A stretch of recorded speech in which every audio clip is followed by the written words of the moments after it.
د افغانستان او ویسټ انډیز لوبډلو ترمنځ د ټیسټ لوبې وروستیو جزئیاتو ته ښه راغلاست.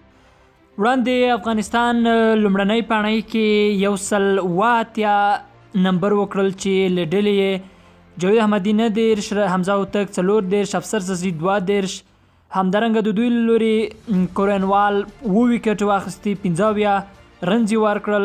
جوسر هولډر بیا 2 ویکټ واخیستي، 22 نمبر ورکړل.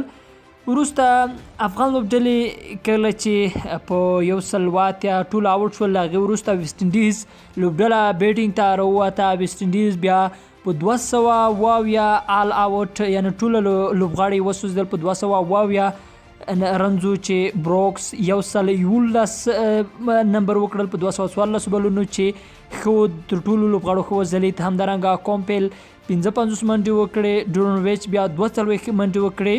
افغان بالرانو له لوري حمزه هوتک تر نورو ښه بالینګ وکړ، نوموړي 15 ویکټ واخیستې، 4 نمبر ورکړل.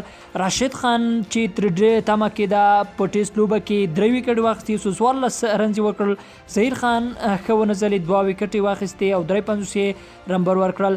کله چې له هغې وروسته 272 دویم انینګز کې افغان ویسټ انډیز لوبډله آوټ شول. هغې وروسته افغان لوبډله لوبغاړي بیټینګ ته راووتل چې افغانستان 109 نمبر وکړل. همدارنګه 7 ویکټ یې له لاسه ورکړې.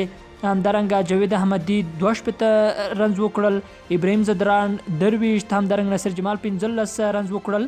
د دوی له لوري لکه وړاندې تېره لوبه کې کرنوال 7 ویکټ اخیستې وې، نننۍ ورځ کې 3 ویکټ اخیستې دي، 40 نمبر ورکړی دی. چیز بیا 3 ویکټ واخیستې او لاس رنز ورکړل.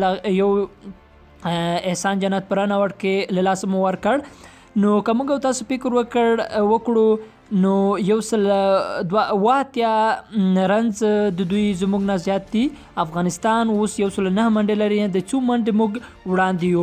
نو افغان لوبغاړي فکر نه کوم چې یو لوړ هدف ویسټ انډیز لوبډلو ته وټاکي.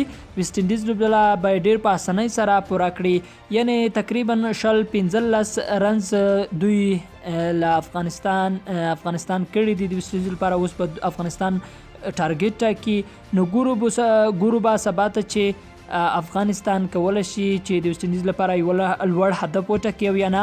نو دوستانو سبا ته به د دې لوبې ټیسټ میچ وروستي جزئیات تاسو سره شریکوو. همدارنګه سبا ته به د دې لوبې پرېکړه هم کېږي چې آیا ویسټ انډیز لوبه ګټي او که افغانستان لوبه ګټي. نو تر هغې ښه شیبې ولرئ، انشاءالله تاسو ته د دې لوبې پوره جزئیات درکوو.